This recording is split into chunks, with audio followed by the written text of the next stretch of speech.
Editor-at-large for The Hill. He's joining us here on set. Hi, Steve. Nice to have you with us. So my guest from Tehran was just saying this is illogical decision-making by Trump himself. What do you make of this move? How do you assess it? It's clearly an escalation of circumstances. It takes a tense situation. It does make it more fragile, and so we'll have to see where this goes. I think so far, we've been dealing with the IRGC as a military arm. What's not been discussed is it's also a sprawling business empire. It has enormous assets inside Iran, and there are now risks for any company that does business with those engineering firms. Right, which is what we were just discussing. Yes, exactly. And there are lots of auto firms in Europe and in Japan that do a lot of business with these firms. So they will now be at risk in ways they weren't before. And the other kind of secret in our relationship with Iran, or our non-relationship with Iran, is that there's been implicit cooperation with Iran between the United States and Iran on many occasions.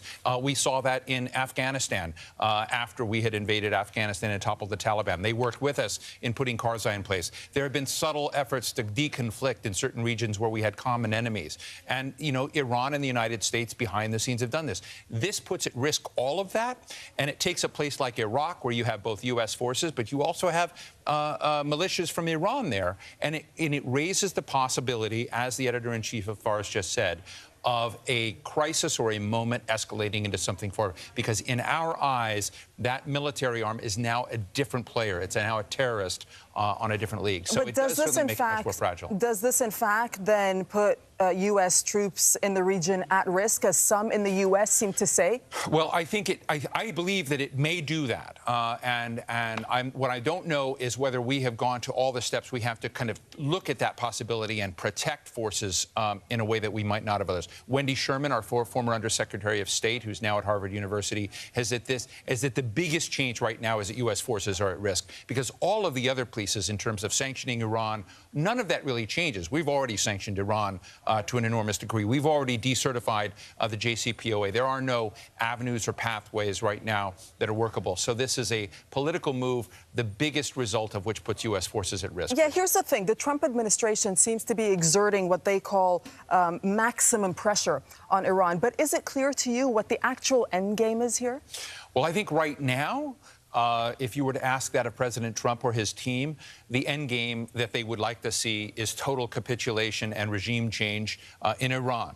Now, I don't think that is shared by the broad strategic class in Washington, the national security class of people, both within the Pentagon, the intelligence community, the policy community, and look at that as an unrealistic goal. Because in the absence of any other game plan as to what we're trying to achieve, we're not seeing that. That said, Donald Trump is an erratic president. He was interested at one moment in meeting Rouhani, the president of Iran. He was, you know, there are many people that have been looking at Iran as the sort of devil in the region, but Donald Trump likes to surprise us sometimes, and maybe in the very toughest of circumstances might be willing to meet. And he tried in the past. They reached out to the Iranian leadership in the past for a meeting.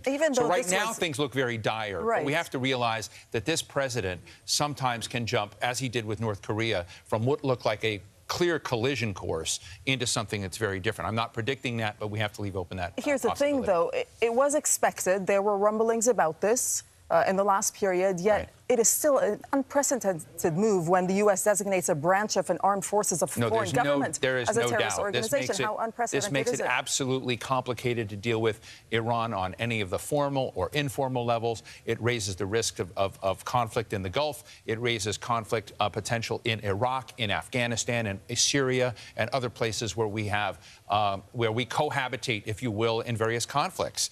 We may not talk to each other much, but we're both there. So it raises those risks enormously, and it raises the costs to our allies, both in Europe and Japan, in ways that we may not have thought through. So on the negative side of the ledger, there's quite a bit. On the positive side, this certainly does add to what the president was ostensibly trying to do, was to squeeze Iran. It's not clear where he wants to go with it. Okay, Steve Clemons, thank you for your analysis.